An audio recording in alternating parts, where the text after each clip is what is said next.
Waalaikumsalam warahmatullahi wabarakatuh. Masih semangat Bapak Ibu semua?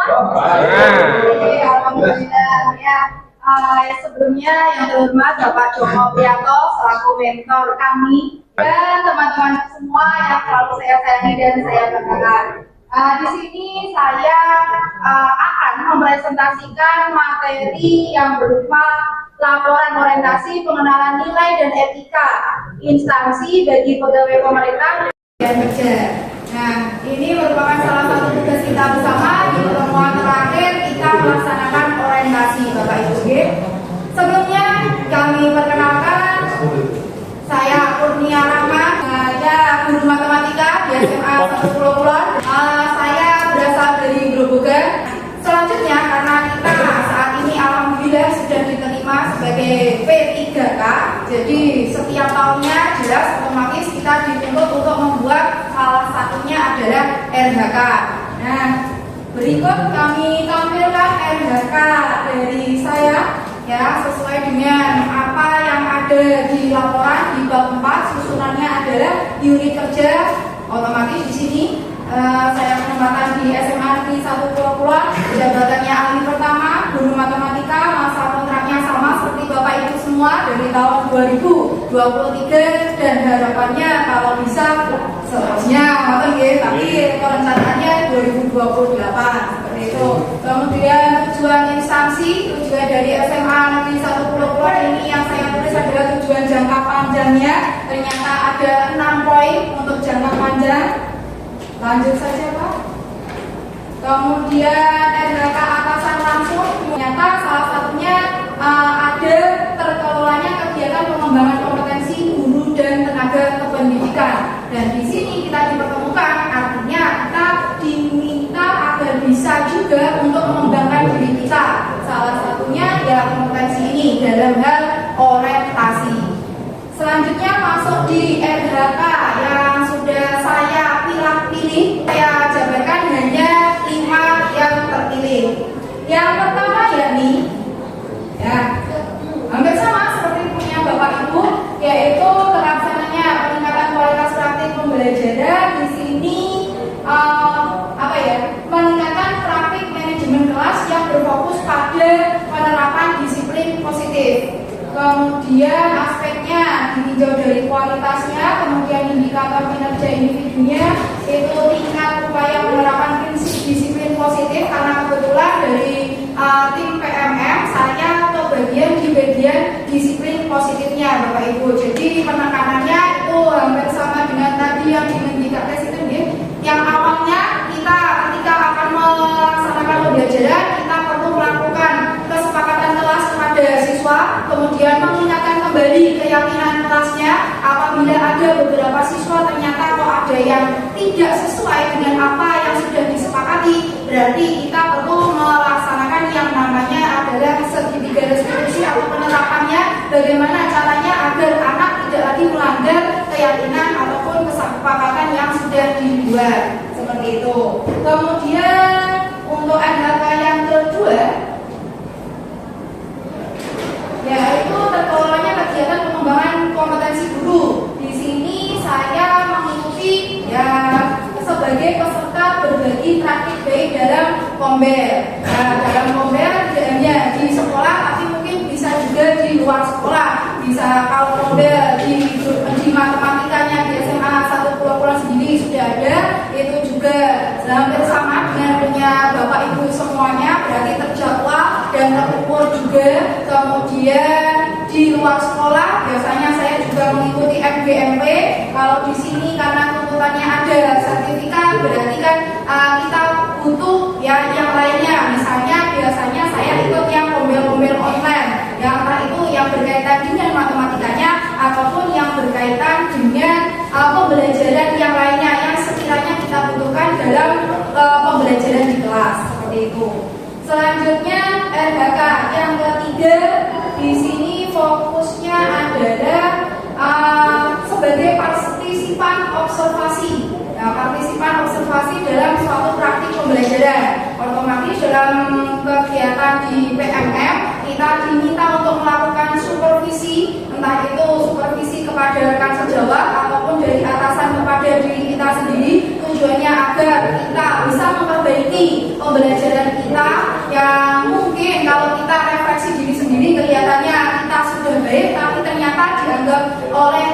yang menyupervisi masih ada beberapa kekurangan yang harus kita perbaiki. Nah, itu pentingnya adanya partisipan dalam melakukan observasi. Nah, di situ tuntutannya berarti saya ada laporan, berarti membuat laporannya, entah itu laporan sebagai observer ataupun yang diobservasi, kemudian fokus penerapannya di nilai berakhlaknya. Di sini saya fokus di bagian yang akuntabelnya, yaitu ya saya harus berterus terang mengakui kalau ternyata dalam pembelajaran ketika disupervisi masukan dari Bu Dia apa hal-hal yang harus diperbaiki, jadi saya harus menerima juga dengan legowo bahwa saya masih banyak kekurangan, jadi di pertemuan berikutnya ya harus diperbaiki kembali seperti itu. Selanjutnya LHK yang keempat, fokusnya adalah di pelaksanaan tugas tambahan. Di sini tugas tambahan saya itu di pembina ekstrakurikuler, fokusnya di pramuka. Walaupun di awal-awal kemarin tahun ajaran itu sempat ada kontroversi apakah pramuka itu wajib ya dilaksanakan atau tidak, tapi alhamdulillah dari kebijakan Bapak Kepala ternyata di SMA 1 Pulau Kulon untuk yang kelas 10 masih tetap diminta untuk mengikuti ekstrakurikuler pramuka, karena ya memang kita memandang penting adanya ekstra pramuka itu menjadi salah satu cara kita untuk memperbaiki karakter-karakter siswa kita yang kadang-kadang akhir-akhir ini itu viral sekali ya, ternyata ada degradasi moral di situ ya. Itu memang tantangan bagi kita bagaimana caranya agar mereka bisa lebih baik daripada sebelumnya. Dan yang terakhir LHK-nya adalah ya tugas tambahannya sebagai wali kelas. Berarti saya punya tugas tambahan tadi, akhirnya tuntutannya berarti harus membuat laporannya juga ya, laporan wali kelas. Kemudian penerapan nilainya saya berharap saya bisa lebih kompeten di situ ya dalam menyelesaikan beberapa target ya. Untuk Bapak Ibu rencana hasil kerja saya mungkin apabila ada yang perlu didiskusikan atau memberikan pertanyaan atau saran atau masukan kepada saya, monggo. Karena saatnya kan sudah tanya, biar paling melengkapi. Iya, betul. Ya kan? Iya. Mungkin yang menjadi kendala kita semua itu mesti matematika. Sekarang dengan banyaknya sebuah teknologi, kemajuan teknologi, kita menuju ke power itu memang ada sisi positif dan sisi negatif. Soal matematika, metode yang dengan gunakan dalam pembelajarannya, apalagi kita kan tidak bisa memaksa itu harus kita harus mengajari anak dulu. Metode yang digunakan karena tertarik dengan matematika. Karena matematika dari dulu itu saya selalu ngomong, saya lebih baik dulu bolos daripada ikut pelajaran matematika. Ini yang menjadinya. Karena apalagi Pak Prabowo kemarin mengatakan matematika itu mau ditekankan lagi Pak, menjadi karena dari basic logikanya itu dijalankan. Karena kemarin saya tunggu di kelas itu, anak saya suruh untuk itu ulangan listening, saya suruh untuk memutar itu satu diangkat yang depan ke kanan, yang belakang ke kiri itu kacau semua. Sehingga itu apakah ya sama atau karena yang tempat saya saja? Oke, terima kasih Pak Tri. Ya, ingin menanggapi apa yang sudah disampaikan oleh Pak Tri terkait matematika yang dianggap memang dari dulu itu sebagai mata pelajaran yang ya susah menurut mereka, ya menurut siswa. Mungkin Pak Restano, apakah di daerah lain juga sama seperti itu Pak? Alhamdulillah saya jadi guru terfavorit di tahun ke tahun karena matematika. Jadi jangan dikatakan matematika itu momok, matematika itu menyenangkan ya. Iya. Tinggal kita mengemasnya. Tergantung siapa yang menghidup. Betul sekali, tergantung siapa yang menghandle ya. Jadi ketika mungkin saya bertemu dengan Bapak Ibu guru atau ketika saya berada di ruang guru, itu saya itu sebenarnya jujur saja itu saya orangnya pendiam, introvert seperti itu. Tapi ketika di depan panggung berarti kan nilai kita masuk di kekuasaan kita. Saya berusaha agar pembelajaran matematika itu seperti yang dihendaki oleh Pak Kusama itu Jadi saya mengambil pendekatan itu ya berusaha mendagel. Walaupun ketika di depan anak-anak apakah mereka bisa tertawa atau tidak, kalau indikatornya mereka bisa ada ekspresinya, itu berarti kan mereka benar-benar memperhatikan apa yang kita sampaikan. Dan mungkin dari beberapa materi yang disampaikan perlu dikaitkan dengan kehidupan sehari-hari. Misalnya ketika kita membahas tentang pembagian, ya, yang melakukan Bapak Ibu, walaupun mereka sudah SMA, entah itu dari kelas 10, 11, 12, itu ketika di awal-awal kan otomatis ada yang namanya asesmen awal pembelajaran. Itu kan saya berikan, salah satunya itu adalah metode pembagian.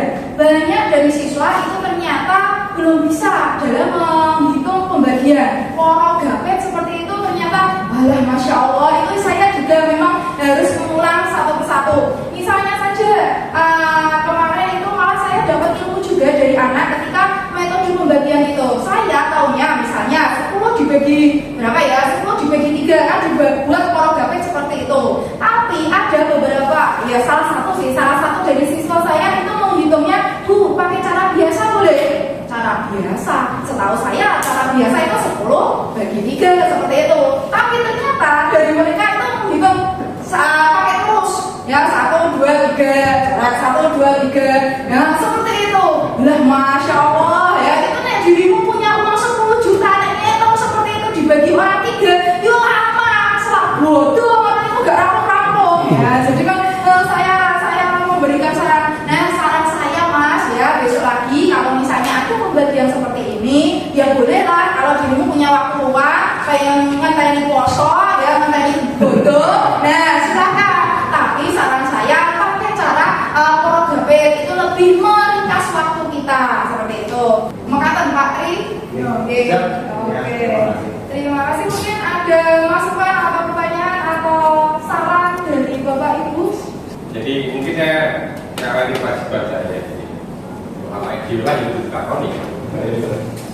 Jadi dalam penilaian kinerja guru itu ada kan yang di fokus utama kan.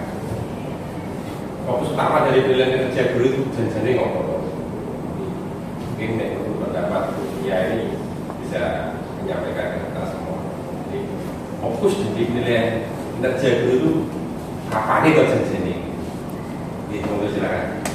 Fokus dari penilaian kinerja guru, ya berarti kita harus tahu tupoksi kita. Oleh karena itu kita diberi pelajaran ataupun materi di orientasi ini, kita diperkenalkan tupoksinya kita itu sebenarnya apa saja loh. Oh ternyata ada mendidik, ada mengajar, ada membimbing dan lain sebagainya. Dan itu yang menjadi fokus kita di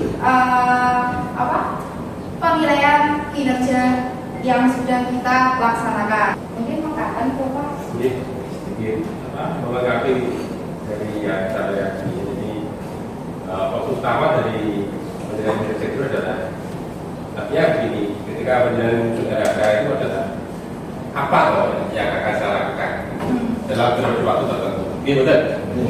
Katakanlah Januari, Juni atau Juli, Desember atau 1 tahun. Artinya ada jangka waktu. Kemudian yang kedua adalah bagaimana cara saya melakukan pekerjaan itu. Ini betul. Jadi apa yang saya lakukan? Yang kedua adalah dia caranya saya melakukan. Terus yang ketiga adalah karena ini katanya dengan moral, etika dan sebagainya adalah kenapa atau mengapa saya melakukannya itu dengan cara itu. Karena dengan berbagai macam latar belakang yang bisa dijelaskan di kolom 7, 8, 9 ada salah. Betul nggih? Itu tambah dari saya. Terima kasih. Saya kira cukup ini. Cukup. Oke. Kurang lebihnya saya mohon maaf Bapak Ibu. Terima kasih atas perhatiannya. Akhirul kalam. Wassalamualaikum warahmatullahi wabarakatuh.